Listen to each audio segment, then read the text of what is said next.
श्रावण महीने की जो महापुराण की कथा यहाँ चल में 3 चीजों का वर्णन बड़ा विशेष आया है। महादेव, जम के बोलो पहले महादेव। दूसरा नंबर पर है भोला, जिसको कहते भोला शंकर। तीसरे नंबर पर है हर हर।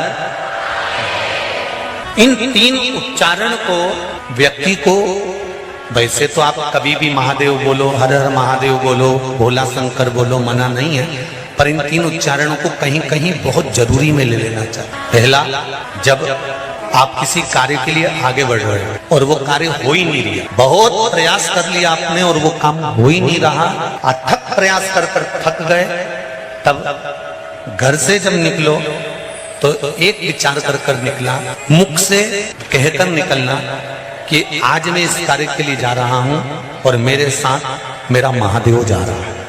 कौन जा रहा है? महादेव जा रहा है। वापिस आओगे, ज्यादा से ज्यादा ये होगा 15 दिन, 20 दिन, 25 दिन, 30 दिन लगेंगे। जो कार्य कर कर आए हो उसका रिजल्ट आपके पक्ष में जरूर आएगा, क्योंकि महादेव को आप साथ लेकर जाते। सारी दुनिया की ठोकर खा लो, सारी दुनिया के हाथ जोड़ लो, सारी दुनिया से निवेदन कर लो, और उसके बाद भी तुम्हारी दुख की घड़ी समाप्त नहीं हो। तुम्हारे घर में कोई गमला हो, कोई पौधा लगा हो, जो भी पौधा लगा हो, हम ये नहीं कहेंगे कि वो गुलाब का है, कि गेंदा का है, कि शमी का है, कि बेलपत्री का है, जो पौधा तुम्हारे घर में लगा हो। सावन चालू हुआ है, अगर तुम्हें लगता है कि मेरी दुख का समय समाप्त नहीं हो रहा, मेरी दुख की घड़ी समाप्त नहीं हो रही, घर में रहने वाले जितने लोग आस्था चैनल पर कथा सुन रहे हैं, जितने फेसबुक यूट्यूब पर कथा सुन रहे हैं, और जिस श्रावण में अगर मान लो एक दिन आपका निकल भी गया, 2 दिन आपके छूट भी गए, कोई दिक्कत की बात नहीं। जो पेड़ तुम्हारे यहाँ लगा हो, जो पौधा तुम्हारे यहाँ लगा हो, जो वृक्ष तुम्हारे यहाँ लगा हो, जो क्यारा तुम्हारे यहाँ, कुंडी तुम्हारे यहाँ, उसी की मिट्टी को, उसी के पेड़ के नीचे, उसी पौधे के नीचे, उस मिट्टी को थोड़ा सा हाथ से उसको उठाकर एक लिंग की आकृति बना ले।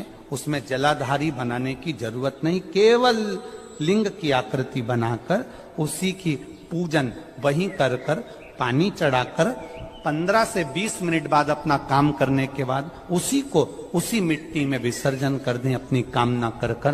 देव अधिदेव महादेव 2 महीने के बाद क्या देगा ये वही जान सकते। देख लिया हमने, बहुत बहुत प्रयास कर कर देख लिया, सारी दुनिया का हमने प्रयोग कर कर देख लिया। इनसे भी पूछा, उन्होंने कहा वाशरूम इधर बना दो, वास्तु शास्त्री ने कहा ये बना दो, ज्योतिषाचार्य ने कहा ये बना दो, उन्होंने कहा ये बना दो, उन्होंने कहा वो बना दो। हमने दुनिया का काम कर कर देख लिया, हाथों की अंगूठियां बदल कर देख ली, नग आभूषण बदल कर देख लिए, सोने की दिशा बदल कर देख ली, सीढ़ियों की दिशा बदल कर देख ली। अब जब सारी दिशा बदल कर देख ली, सारा काम कर कर देख लिया, उसके बाद भी अगर हमारी ग्रह दशा नहीं सुधरे, हमने सबके दरवाजे जाकर देख लिया, देवी देवताओं के भी धोख धोख के देख लिया, पर जब भी अगर हमारी दशा ना सुधरे तो फिर कहीं मत जाना, महादेव के चरणों में जाकर बस उसकी आराधना में लग जाना, फिर वो संभाल लेगा।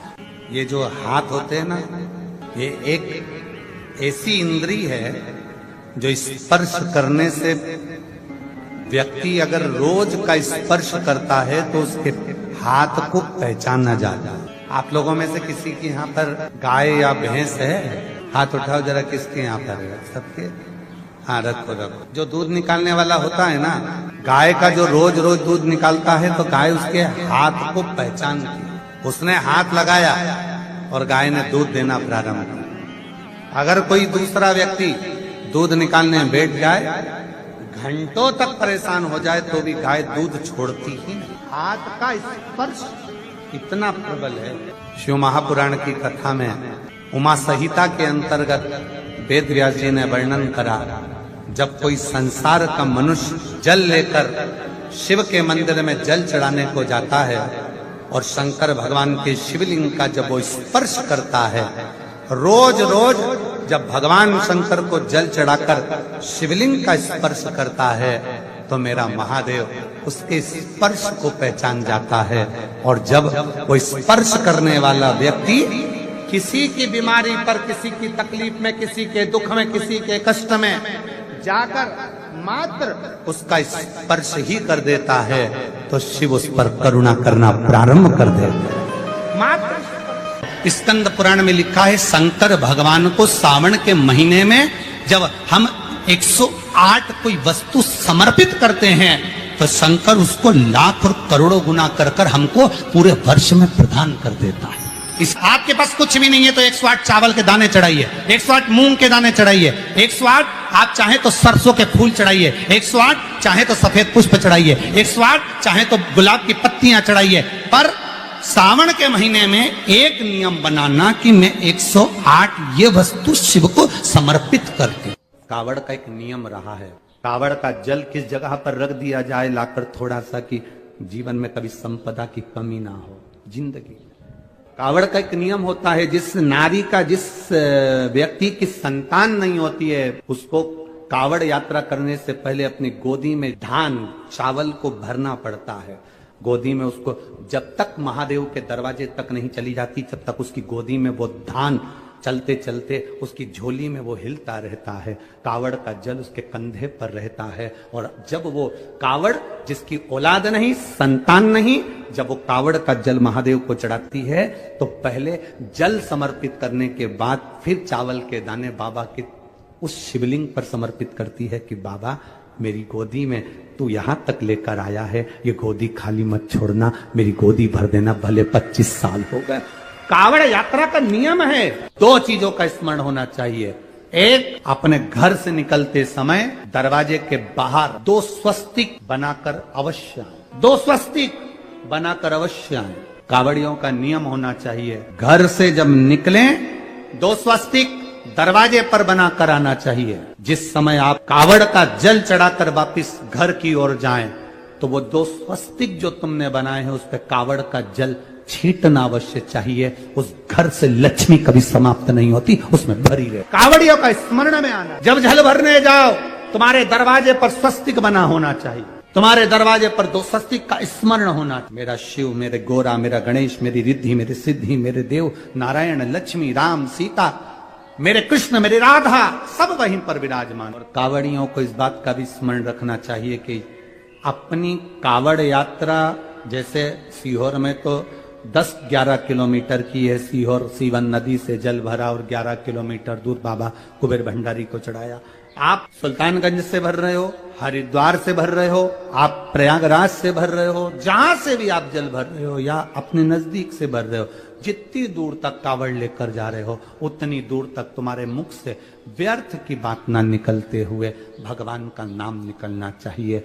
बोल बम का नारा है, बोल बम बोल बम बोल बम बोल बम बोल बम बोल बम बोल बम बोल बम। मैं और फिर निवेदन करूंगा, जिस बहन को 19 और 20 साल तक भी औलाद नहीं हुई हो तो कृष्णेश्वर महादेव का नाम लेकर 2 लोटा जल तुम्बकेश्वर महादेव का नाम लेकर चढ़ा कर देखना, सावन के बाद में बाबा संतान जरूर देगा, झोली जरूर भरेगा। जरूर विश्वास है तो परमात्मा,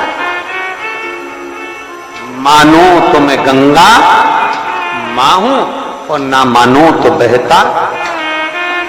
कहीं नहीं जाना, अपने नजदीक में, अपने घर के पास में, अपने मोहल्ले में, अपनी गली में, अपने चौराहे पर, अपने घर के पास में जो शिवालय हो, जो शंकर का मंदिर हो, वहां जाओ, 2 लोटा जल समर्पित करो। और फिर निवेदन करूंगा, जल से ज्यादा जरूरी है मेरे भोलेनाथ जी के मंदिर की सफाई करना।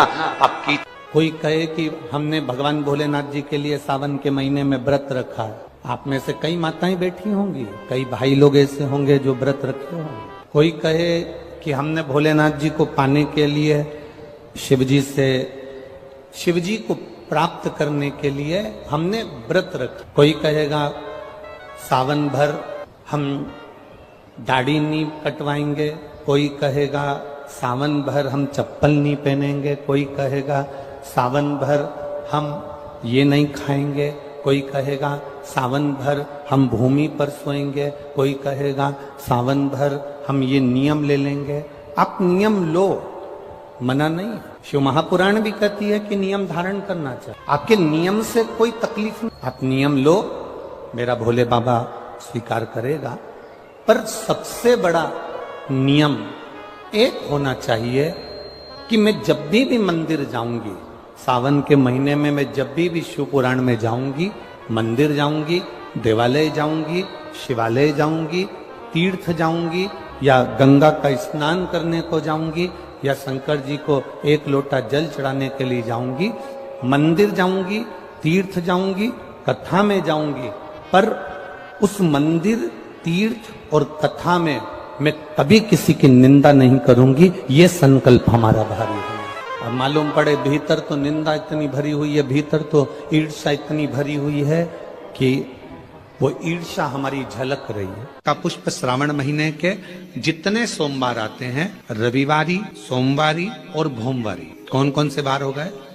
रविवार, सोमवार और मंगलवार, 3 बार। प्रथम दिवस में कनेर का 1 पुष्प लेना है, द्वितीय दिवस में कनेर के 5 पुष्प लेना है, और तृतीय दिवस में कनेर के 3 पुष्प लेना है। बेलपत्र एक साथ में लेकर शिव जी को रविवार के दिन भी समर्पित करें, सोमवार के दिन भी समर्पित करें, और मंगलवार को 3 कनेर के पुष्प के साथ बेलपत्र लेकर बाबा को समर्पित। कितना भी अटकी हुई प्रॉपर्टी होगी, कह दिया उसने मैं तेरे नाम प्लाट नहीं कराऊंगा और पैसा लेकर बैठ गया, या पैसा नहीं दे रहा है, या किसी भी रूप में वो अटका हुआ, अगर सावन के 4 सोमवार पढ़े या 5 सोमवार पढ़े, आपने ये प्रत्येक सावन के सोमवार के पहले, फिर से बोलो कौन सा बार? रविवार, सोमवार और मंगलवार, ये 3 बार का क्रम अगर प्रत्येक सोमवार के पहले और बाद में कर लिया, तो आपको उसे प्रॉपर्टी, उस व्यक्ति को तुम्हें देना ही पड़ेगी, छोड़ना ही पड़ेगी। उसको खुद अपने आप में बेचैनी होने लगी, बुलाएगा,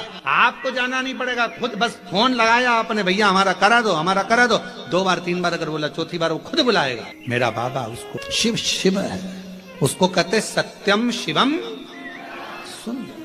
सावन के महीने में कथा सुन रहे हो, आप शिव की भक्ति को जितना जितना जागृत करोगे ना, उतना उतना फल तुम्हारे जीवन में प्राप्त हो जाए। बारिश का समय चल रहा है, एक बेलपत्र आप अगर शंकर भगवान को रोज चढ़ाते हो, एक बेलपत्र शिव जी को रोज समर्पित करते हो, तो मन में एक संकल्प इस बारिश के मौसम में, इस सावन के महीने में एक संकल्प भी तुम्हारे भीतर आना चाहिए कि एक बेलपत्र अगर मैं शंकर भगवान को चढ़ाती हूँ, मैं जिंदा हूँ, तब तक तो देवादिदेव महादेव को बेलपत्र चढ़ाऊंगी, पर मेरे मरने के बाद मेरे बच्चों ने, मेरी बेटी ने, मेरे दामाद ने, मेरे बेटे ने, मेरी बहू ने, पोता पोती ने शंकर जी पे बेलपत्र नहीं चढ़ाई, तो मरने से पहले ऐसा काम कर जाना, जैसे बीमा कर जाते हो तो बीमे की रकम तुम्हारे घर के लोगों को मिलती है, जमा तुम करते हो, रकम तुम्हारे परिवार वालों को मिलती है, उन परिवार वालों का भला कर जाते हो, उसी तरह एक भला अपना भी कर जाना और संसार सागर का भी कर जाना।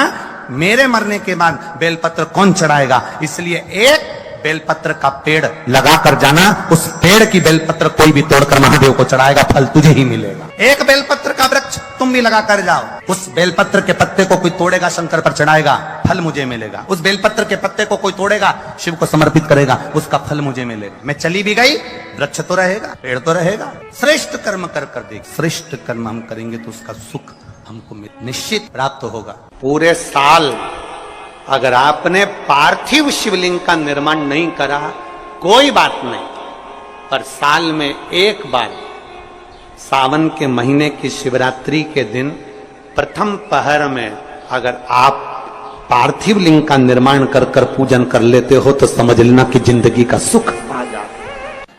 हम आपसे भी कहते हैं, प्रतिदिन जब सूर्य डूब रहा हो, चंद्र उदित हो रहा हो, प्रदोष का जब समय हो, उस प्रदोष काल में आप भी शिव का स्मरण करो। अभिषेक नहीं कर सकते तो स्मरण करो। स्मरण कैसे? बस तुम्हें लग रहा है कि मेरे घर में धन की कमी है, संपदा की कमी है, मेरे घर में वैभव की कमी है, मेरे घर में लक्ष्मी की कमी है, मेरा व्यापार नहीं हो रहा, भगवान मेरे बच्चों की लाइन नहीं बैठ रही, ना विवाह हो रहा, ना उनकी कोई नौकरी लग रही है, तो शाम का समय प्रदोष काल और दरवाजे की ओर, जिस समय पर प्रदोष काल में प्रतिदिन मेरे शंकर भगवान माता पार्वती के साथ में नंदी पर बैठकर भ्रमण के लिए निकलते हैं, वो प्रदोष काल के समय पर दरवाजे की ओर मुख कर भगवान शंकर के या तो पंचाक्षर मंत्र नमः शिवाय, या षडाक्षर मंत्र ओम नमः शिवाय, या श्री शिवाय नमस्तुभ्यम, बस दरवाजे की ओर देखते हुए 5 बार या 7 बार शिव के नाम का उच्चारण कर कर, हे कुबेर भंडारी, हे कुबेरेश्वर महादेव, आपने लक्ष्मी को भी लक्ष्मी दी है, आपने कुबेर को भी लक्ष्मी दी है, कृपा करो मेरे घर में भी लक्ष्मी और वैभव दीजिए। झोली पसार कर नमः शिवाय श्री शिवाय नमस्तुभ्यम कहकर उस झोली को वापिस अपनी ओर गिराओ। आप लगातार 2 महीना 3 महीना आप प्रदोष काल में शाम के समय भगवान शंकर जब रोज प्रतिदिन पार्वती और शिव जी निकलते हैं भ्रमण पर, उस समय पर आप रोज जब भगवान से निवेदन करोगी तो एक ना एक दिन मेरा भोले बाबा तुम्हारी झोली भर ही देगा। अब इसमें तुम्हारा धन लगा क्या? जम के बोलो जरा, इसमें तुम्हारा पैसा लगा क्या? इसके लिए तुम्हें कभी मंदिर जाना पड़ा क्या? इसके लिए तुम्हें कहीं जाना पड़ा क्या? नहीं, इसमें केवल समय का ज्ञात करना है कि शाम का समय प्रदोष काल का जो समय है, उस प्रदोष काल के समय में, और थोड़ा सा आगे पीछे भी हो जाएगा ना तो चलेगा। ये नहीं सोचना कि प्रदोष काल के समय पर मुझे मालूम नहीं पड़ा, ये समय निकल गया, मैं काम में लगी थी उसमें। प्रतिदिन नियम बना, प्रतिदिन श्री शिवाय नमस्तुभ्यम, श्री शिवाय नमस्तुभ्यम, श्री शिवाय नमस्तुभ्यम, श्री शिवाय नमस्तुभ्यम। प्रतिदिन प्रदोष काल में भगवान शिव के नाम का उच्चारण करना प्रारंभ कर। बहुत सारा भगवान को नहीं चाहिए। शिव महापुराण में यह भी कहीं नहीं लिखा कि तुम भगवान को 108 या 1008 या 1008 बेलपत्र समर्पित करोगे तो शिव जी प्रसन्न हो जाएंगे। शिव महापुराण की कथा तो यहां तक कहती है,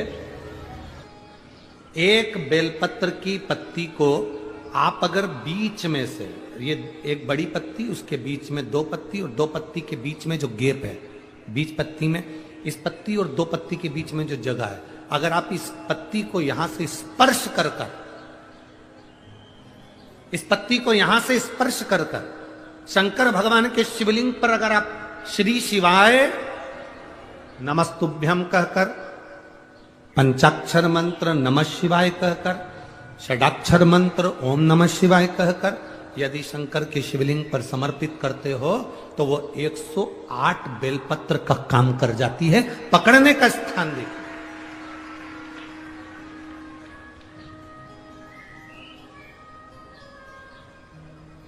ये स्थान की बड़ी मूलता है, जो थोड़ा सा समझेंगे अपन, थोड़ा ध्यान देंगे तो ये जो स्थान है ये बड़ा मूल माना गया। बेलपत्री की बड़ी पत्ती, नीचे की 2 पत्ती, उसके बीच में जो खाली डंडी जो दिख रही है, इसको अगर पकड़कर बेलपत्र समर्पित कर रहे हैं तो 108 बेलपत्र के बराबर हमें फल प्राप्त हो रहा। 108 बेलपत्र। और समझिए, मान लो आपके पास में ना पीला चंदन है, ना लाल चंदन है, ना अक्षत है, ना पुष्प है, ना कोई सामग्री है, ना दिया है लगाने के लिए।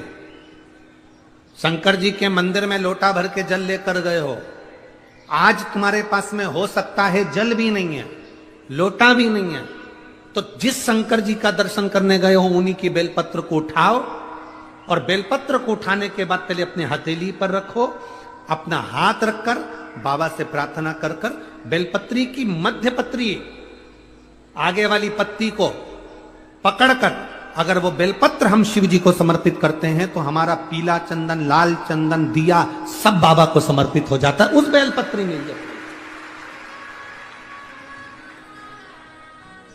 एक बेलपत्री का सुख हमारे जीवन का एक आनंद दे देता है।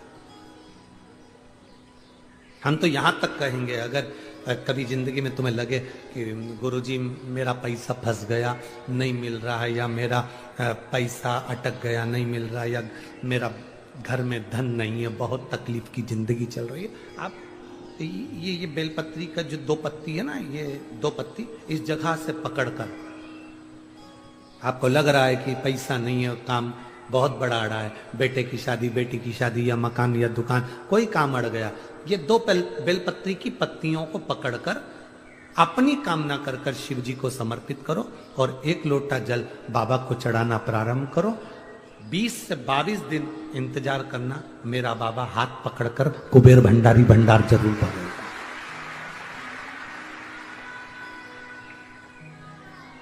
दो पत्ती को पकड़कर, लोग कहते हैं ब्रह्मा विष्णु महेश हैं बेलपत्री में, शिव जी के 3 नेत्र हैं बेलपत्री में, शंकर भगवान के त्रिशूल की 3 कोर है बेलपत्री में। हम कहते हैं अभी थोड़ा आप स्मरण करेंगे, अगर आप शिव महापुराण को अच्छे से पढ़ेंगे तो आपको ज्ञात होगा। कुबेर को धन देने वाले कौन है? बोलते जाओ जरा जमकर। कुबेर भंडारी, कुबेरेश्वर महादेव, मतलब शिव शंकर कुबेर को धन देते हैं। जिस समय पर भगवान विष्णु संपूर्ण विश्व के कल्याण के कार्य करने लगे, कुछ नहीं हाथ में रहा, तब लक्ष्मी से उन्होंने धन लिया। आपने वहां तिरुपति बालाजी की कथा सुनी हो, लक्ष्मी से धन लिया। लक्ष्मी, इन जीवों के कल्याण के लिए तो मुझे धन दे। लक्ष्मी ने धन दिया। एक दिन नारायण ने पूछ लिया लक्ष्मी से, लक्ष्मी मैं नारायण, मेरे पास भी संपदा की कमी नहीं, पर तेरे पास लक्ष्मी इतनी संपदा कहां से आती है? तेरे पास इतनी संपदा कहां से आती है? लक्ष्मी जी कहती हैं, मेरी मां ने, मेरे पिता ने मुझे केवल एक ही बात सिखाई थी, किसी के आगे हाथ नहीं फैलाना है, शंकर की स्तुति करना है। लक्ष्मी जी कहती हैं, जब मुझे जरूरत पड़ती है मैं कुबेर को साथ में लेकर पहुंचती हूं। बेलपत्री की ये बीच वाली पत्ती है शिव, माता लक्ष्मी और कुबेर, उन दोनों के सामने हाथ पसार कर कुबेरेश्वर महादेव से मांग रहे हैं, भगवान शंकर से मांग रहे हैं। लक्ष्मी जी कहती हैं, वो शिव मुझे प्रदान करते हैं दोनों हाथों से, और मैं वो लेकर आती हूं जनमानस के कल्याण की। कई लोग कहते हैं हमारा बच्चा डिप्रेशन में पहुंच गया, हमारी पत्नी डिप्रेशन में है, हमारा पति डिप्रेशन में है, नींद की गोली खाना पड़ रही है, सुस्त सुस्त रहते हो, डिप्रेशन में चल रहे हो, टेंशन दिन रात दिमाग में चलता रहता है। तो चिंता को मिटाया कैसे? 7 बेलपत्र भगवान शंकर के शिवलिंग पर चढ़ाकर सावन के महीने में 2 लोटा जल शंकर भगवान को, आप लोगों को मालूम है ना, सारे समय पर 1 लोटा जल, और सावन के महीने में 2 लोटा जल शिव जी को चढ़ाया। और अगर चिंता ज्यादा है, टेंशन ज्यादा है, डिप्रेशन चल रहा है, गोलियों पर गोलियां खाना पड़ रही है, बीपी की गोलियां बार बार खाना पड़ रही है, तो ब्रह्मेश्वर महादेव का नाम लेकर शिव पर 7 बेलपत्र चढ़ाकर, और अगर 7 ना हो तो 5, 5 ना हो तो 3 बेलपत्र शिव को चढ़ाकर दोनों हाथों के लोटे का जल धीरे धीरे शिव जी पर चढ़ाएं, और उसी में से थोड़ा सा जल लेकर, जो बहुत टेंशन में हो, डिप्रेशन में हो, चिंता में हो, उसको उस जल का आचमन कराना प्रारंभ करो। 3 से 4 दिन के अंदर वो डिप्रेशन से बाहर निकलेगा, अपने कार्य में रुचि रखेगा और उसको प्रसन्न करेगा। फिर सावन में 2 लोटा, क्योंकि चातुर्मास के अंतर्गत सावन के महीने में भक्ति दुगनी करो, जल दुगना करो, मंत्र जाप दुगना करो, स्मरण श्री शिवाय नमस्तुभ्यम दुगना करो। किसी भी शंकर के मंदिर में